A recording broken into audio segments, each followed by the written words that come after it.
I really like songs that are structured like almost like a movie or story arc. Like it's got like a really cool intro, build up, and a climax, but a resolution. Like I'm a huge fan of like doomy, even black metal bands that have like really big like outros. And I wanted to like kind of recreate that in like a death metal context.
Welcome to the Dreams of Consciousness podcast. If the two of you would be so kind, would you mind introducing yourselves? My name is Hayden Johnson. I'm the vocalist of Coffin Rot. My name is Tre Wilz. I'm the guitar player for Coffin Rot. And fellas, how would you describe the music of Coffin Rot? I would say just, yeah, meat and potatoes, death metal, no frills, just straight to the point, fast, brutal, heavy. Not much else to it, just death metal the way we like it. It definitely a lot of the Cannibal Corpse and Morbid Angel type stuff that we wanted to be doing from the get-go. Now, Hayden, you mentioned Cannibal Corpse and Morbid Angel. Would you say there's a specific era or maybe a specific region that influences your approach to death metal? Lyrically, I'm influenced heavily by, all of Cannibal Corpse, but mostly the barn stuff. I think more of like my vocal sound is kind of more like Corpse Grinder-esque. But yeah, definitely more so the early Cannibal Corpse stuff. And then like composition wise, Tre is really influenced a lot by the Steve Tucker era Morbid Angel stuff. You'll hear a lot of that on the new record. Cool.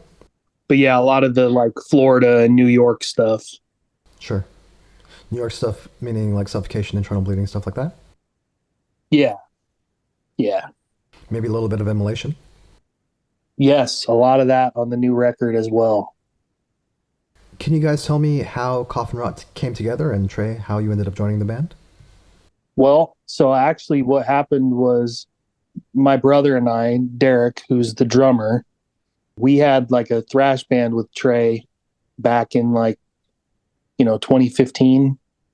And, we were playing all songs written by somebody else that used to be in the band. So we decided that we wanted to do something else. And Derek and I actually tried to start a band with some of the guys from Disembowel, that old Portland band that broke up. And we had a couple of practices with them. We had the name Coffin Rot, and then they fired Derek and I because we didn't want to practice at like 3 a.m. on Wednesdays. So then we went and had a conversation with Tre. We're like, hey, we're pretty tired of doing this band. Let's do some straight old school death metal stuff. And that's how that first demo came about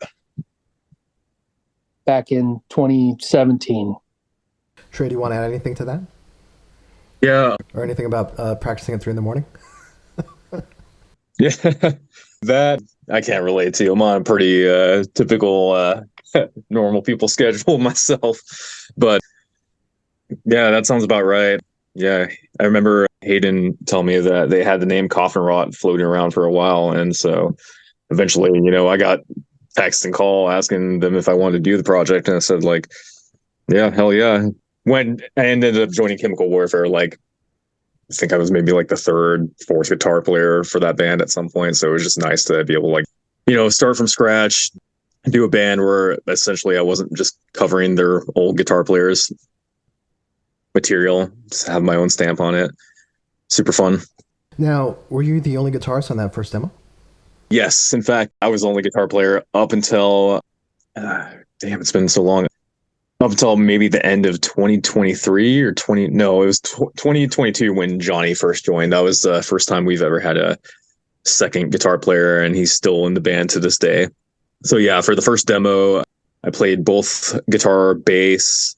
For the split with Mulder, I did guitar and bass as well. And Brandon, our bass player, before he joined, we actually practiced at his house that he lived at the time for, I want to say, a good maybe year and a half before he officially joined us. And by the time we got to the debut album, Brandon was fully tracking his bass lines. So how does that work? He wasn't a full-time member of the band, but he was letting you guys use the space? So Derek and I, we were in a band with him. It was like a doom metal band. It was called Tar Pit. So we already had like our equipment set up at his house anyways. And the dude that owned the house was super cool, laid back guy. So he basically told us, he's like, hey, so if Coffin Rot wants to jam here too, that's cool. Just bring over some beer or something, And yeah, so he let us jam there, even though Brandon wasn't in the band. And then Mulder had approached us about wanting to come out this way, out to the Portland area, and play some shows with us. And we didn't have a bassist. So we asked Brandon if he would fill in.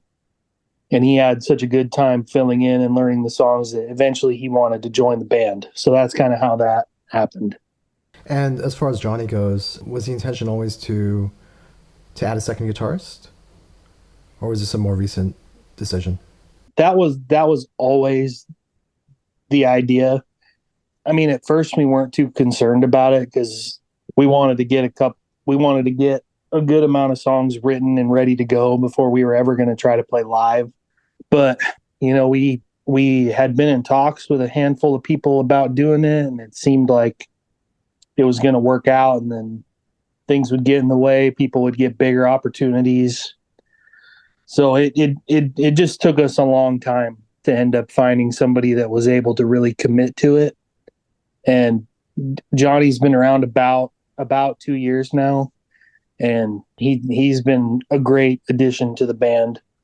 That guy has a lot of experience, playing with just about every death metal band there is now. He's a fun guy. We like having him in the band. A lot of good input and stuff like that. So it's been pretty great. And as far as the style of the band that we spoke about earlier, was it always the intention to do this kind of like Florida, New York, early 90s kind of death metal? Yeah, I remember the releases that were thrown around a lot when we were trying to figure out what style we were going to go for. There was a lot of talk of like Massacres from Beyond. There was a lot of talk about like, the Bleeding from Cannibal Corpse. It was mostly a Florida thing that we were initially trying to go for, like a lot of Cause of Death, Obituary. And then we kind of wanted to throw in some more of that like Suffocation, Immolation type sound as well. Now we're not so much Florida-esque. It's kind of hard to pinpoint what it is now, but yeah, there's a lot of stuff going on now. Yeah. I kind of just refer to it as like US death metal at this point.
How does the Coffin Rot song start?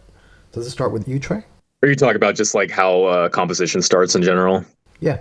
I want to say, yeah, like as far as like all the album 2 stuff and anything that I might be writing in the future for the band, definitely didn't start out that way. When we did the first demo, a lot of those songs actually just came from just us jamming. Like we just get to the rehearsal space. I just riff around, just, whatever caught our attention. We just build off of that. I mean, the main riff for Forced Self-Consumption, I know I had that at least for like since the Chemical Warfare days when I first joined the band, but we never ended up using it. Sobbly Suicide, I believe, was written in maybe 20 minutes or so. But yeah, as far as like all the album 2 material, I basically just end up writing a lot of that stuff at home. I'll tab it out on Guitar Pro, then show it to the guys at rehearsals.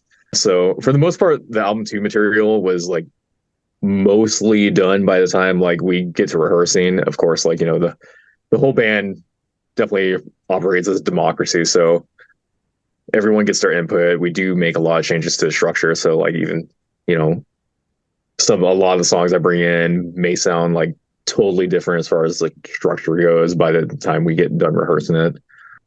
And by the time Johnny joined the band, I want to say like 6 out of the 8 songs were fully written and rehearsed to the point where, how you hear them on the album is exactly how they were back then. But Johnny had some major input on 3 of those songs that, I would say would not sound nearly as good without his input. A lot of really cool doomy sections he's suggested into our writing. Tre, do you demo stuff on your own, like with a DAW or something like that? Only recently.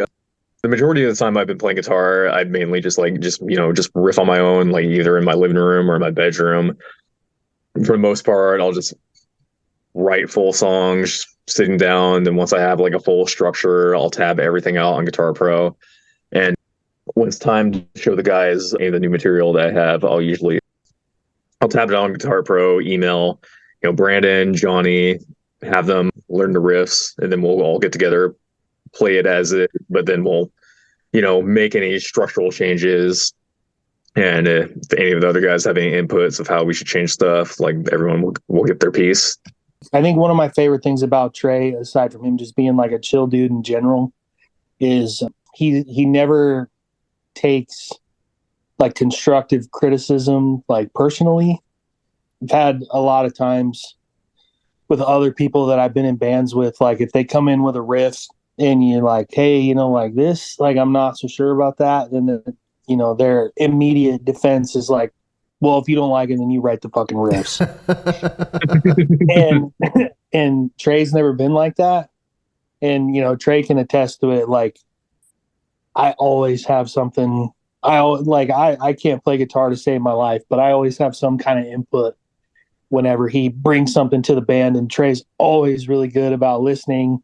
And sometimes I've had some terrible ideas about composition, and other times it's worked out pretty good. But yeah, Tre's always good about like listening to what the rest of us have to say instead of just being, like Tre can play guitar, better than anybody I know, but you would never know that from like just listening to him talk and like his attitude about it. So composing songs with Tre is always pretty easy. He's pretty easygoing, which makes it a lot of fun for the rest of us. I mean, as the vocalist, like you obviously, sometimes when you just play guitar, you just arrange riffs. It's not always on your mind how the vocal phrasing will go, or even how 2 sections might butt up against each other in an awkward way when you're putting vocals over them, if you know what I mean. Yeah, and we've definitely had those discussions before. Usually it's like, hey, I was kind of envisioning doing something right here during this section, and I don't really have like enough time to do it, so we need to stretch this part out longer, or we need to, Tre, where you were planning on putting a solo, like I have lyrics written for that section, so can we move the solo somewhere else? That actually happened in one of the songs on the new record, and I didn't even realize until we got to the studio that Tre had a solo right there, just because Johnny hadn't fully learned that song yet. So Tre had just been playing rhythm parts. Right. So we get to the studio and Tre starts recording a solo in a section where I have all these vocals written out. And I kind of went into panic mode and had to kind of shift things around. But, and I was honestly pretty peeved but I got to admit, like that solo in that section, that's probably the best solo on the record. So it ended up working out pretty good. Which song was this? That one is Predator Becomes Prey. Okay. So the album that we're speaking about is Dreams of the Disturbed. It's the second Coffin Rot album, and it'll be released on the 20th of September through Maggot Stomp Records. You alluded a little bit to a slight change in style, or maybe bringing in some more influences into this album that weren't on the earlier recordings. How would you compare Dreams of the Disturbed to your earlier stuff? I would say there's more going on. I think A Monument to the Dead is pretty, for anybody that doesn't know, that's the first record. A Monument to the Dead is super straightforward. There's nothing flashy. I think really the only section that may come as a surprise to anybody is like the very end of Coffin Rot, where it's kind of got like a black metal-y, doomy kind of thing going on. But the new record, we had a lot of conversations of like things that we had done a lot of before and that we wanted to kind of dial back, like punky riffs, stuff like that. We kind of wanted to step back from that because there was a lot of that on the first record. And then the conversation we had the most was like the stuff that we hadn't, that we really wanted to dabble in, like brutal death metal-esque, like heavy breakdown sections, like Suffocation type stuff.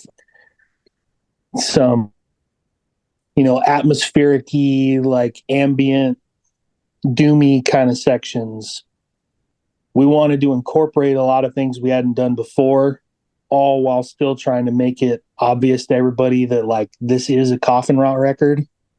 Like we wanted to make sure there was like an appropriate amount of evolution, all while still being like genuine to who we are as a band. So yeah, I just think the new record, I think it has a lot more to offer. I think it highlights everybody's musicianship a lot more. I'll let Tre expand if he wants. Yeah, I mean, one of our buddies we got to show the record to, I remember him comparing the two records, saying something along the lines of like, A Monument to the Dead is like a really cool record if I want to listen to like just catchy, like punky, just straightforward, no frills death metal. But like if I want to go for like something where I just want to hear like really well structured songs, I would lean towards the new record for that. But yeah, I do agree with Hayden that I feel like this record definitely does emphasize musicianship a little bit better between all five members. I think all five of us have good places to shine on this record. Brandon definitely has some really cool bass lines on the record. Johnny's got, I mean, between me and Johnny, like there's 11 guitar solos and lead sections, whereas like the first record had like 4 guitar solos or lead sections total. Hayden's vocals sound absolutely nasty on this record. A huge fan of his performance, but I think the biggest growth on the record might be the drums. Not saying like the drums are fucking killer on the previous record, but like Derek just absolutely knocked it out of the park with this new record. 100%. Really cool drum dynamics, straight up like almost like Pete Sandoval, like double bass sections on a couple of the new songs. But man, yeah, that's basically my input for this record. How would you say you evolved as a songwriter in terms of the arrangements? Was there anything you learned from the previous album, or maybe playing those songs live, that you implemented on this album? I think with this record, I don't know, like I really like songs that are structured like almost like a movie or story arc. Like it's got like a really cool intro, build up, and a climax, but a resolution. Like I'm a huge fan of like doomy, even black metal bands that have like really big like outros, and I wanted to like kind of recreate that in like a death metal context. Whereas the first record, I think it was just like try to fit as many riffs and tempo changes in the songs as possible. Or yeah, I feel like I don't know, just implementing those like weird little like intro, build up, climax, resolution structures made this record stick out a little bit more.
Hayden and Tre mentioned your vocals. Do you want to say anything about the lyrics of the album? What you may have drawn inspiration from?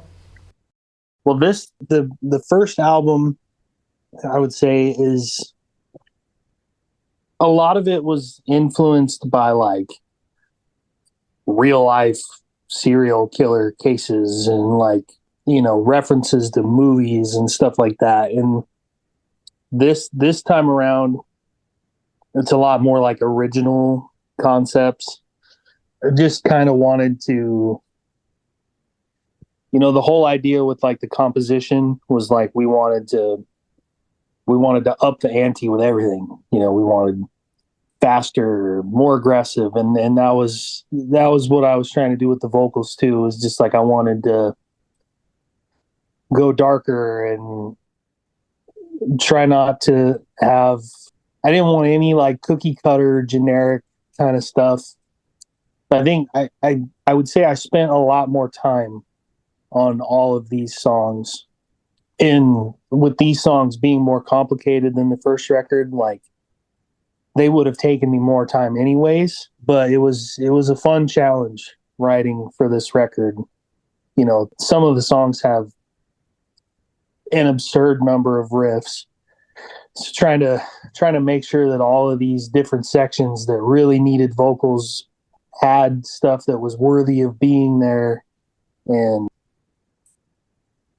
so it was kind of more of the same. You know, I like to talk about cannibalism and, you know, people getting killed. But, you know, this time the final song on the record is called The Howling Man. And that one is actually the only song on the record that's like a direct reference to anything. It's about an episode of The Twilight Zone that's also called The Howling Man. And that was a song that I wanted the vocalist from Tar Pit, our old doom band, that I wanted him to write years ago. It's like, dude, this would be such an awesome song, and you got to write it. And he never thought it was a good idea, so I just kept it in the back burner, and it had been sitting in my. I have a notes thing in my phone that's just all these different ideas, and it's been sitting there since, you know, the demo. And I've just been waiting for the right piece of music, and then this one finally came along, and that's the first song I've ever written for the band where nobody dies and nobody gets eaten, and you know, there's nothing like that. It's you know, and that's honestly my favorite song on the new record. So this one was so much fun writing lyrics for. Tre gave me some good stuff to work on. Can you guys tell me where you recorded the album? We recorded it with Charlie Corrin at the Underworld Studios in Portland. Same place we did our demo and the split and the first album and everything else we've ever recorded. I mean, speaking of Morbid Angel, right? Charlie's been playing drums live in Morbid Angel and Incantation. Yep. And as you mentioned, you've been working with Charlie on all your releases. What do you like about working with Charlie? Charlie he's got a really good ear for death metal. I mean, obviously, you know, you'd have to with being that good of a musician. But you know, our first experience recording with him was the demo, and like it went so smoothly, and it was such a good experience that, you know, we went back to him for the split, and then that was a really good experience. So we made sure to have him be a part of the album, and that's always just been the case. He's never really given us a reason to look anywhere else. This time was the first time that he didn't mix and master, but that was just because of his availability. You know, traveling the world makes it hard to be able to mix and master death metal records. So, but yeah, working with Charlie has always been really great. And we had Damian Herring. He was the one that mixed and mastered, and he did an amazing job on the new record. I couldn't be more happy with how that process went too. Yeah, People probably know Damien from Horrendous, and I've spoken to Damien before on this podcast. Other than Charlie not being available, why Damien, and what did you want Damien to bring to the sound of the album? Well, Damien had done some stuff for some of Johnny's other bands, Ritual Necromancy, I think. And I think he did some of the Phantom Magus stuff too for Johnny. I might be mistaken, but that was definitely a Johnny suggestion. And then, we all just, Tre knew him from Horrendous. And then, we just looked up his resume and pretty damn impressive. So it seemed like a pretty obvious choice. And we're really glad we went that direction. I mean, yeah, I'd almost rather not go to anybody else than Charlie when it comes to producing our records. I mean, yeah, he's killed it. He gets the best performances out of all of us, too. He's got a really good ear for death metal, regurgitating all of what Hayden said. I've also worked with him. Me and Brandon have also worked with him for a black metal side project we've had going on for the last couple of years called Live Sick. He played drums and produced our only EP. And yeah, he just knows our sound, knows what we're going for. Damien, I think the production on those Horrendous records, especially the drum work, is, just almost immaculate. And I would say it's definitely the clearest recording we've ever gotten to date with this new record. And just being a big fan of that band in general. I mean, the last Horrendous record was one of my favorite records of 2023. So by the time people hear this episode, the album will be out. What do you guys have planned in terms of live dates and tours and things like that? The biggest thing we have right now is we got booked. We're going to be playing down in LA for the first time on November 30th for a special show that's with Sadistic Intent and Massacre and Pessimist.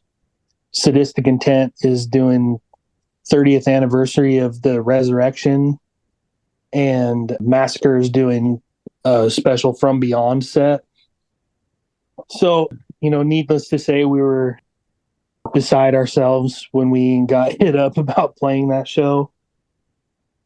We were actually supposed to play with Massacre in Portland 4 years ago, I think, and then it ended up getting canceled before it even got announced. So being able to make that up is very, very exciting. Other than that, there's not really anything that we don't really have anything else planned aside from that. We're hoping to try to do a release show of some kind, but Johnny's busy. He's going to be in Europe for pretty much all of September. But yeah, we're working on stuff, hoping to do at least the West Coast tour for the new record in early 25. But yeah, so we're working on some stuff.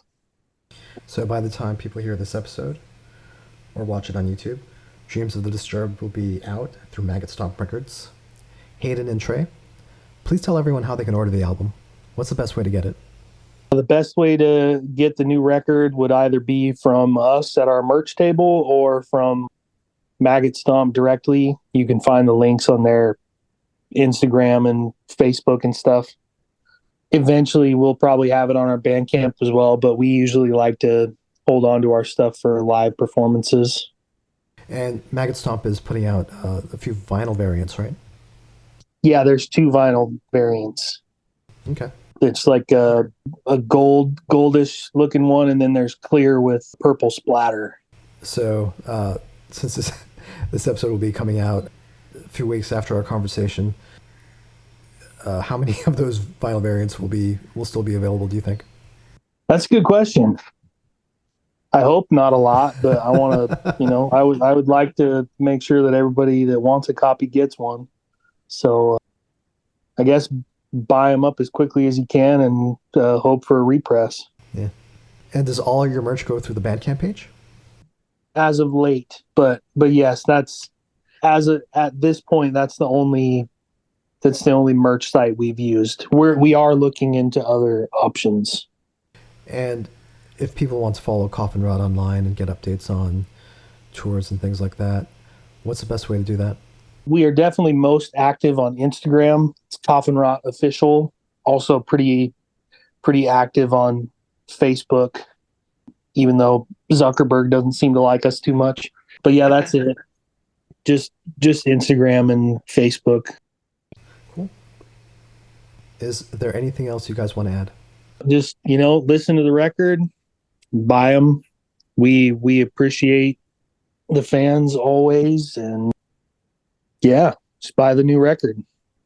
Yeah, just appreciate anyone who's gone out of their way to buy the previous record and all of our other releases. You guys, give us a reason to keep wanting to make new recordings. So yeah, just really stoked to see how everybody feels about this new record. Very cool. Thank you, guys. Yeah, thank you. Yeah, thank you.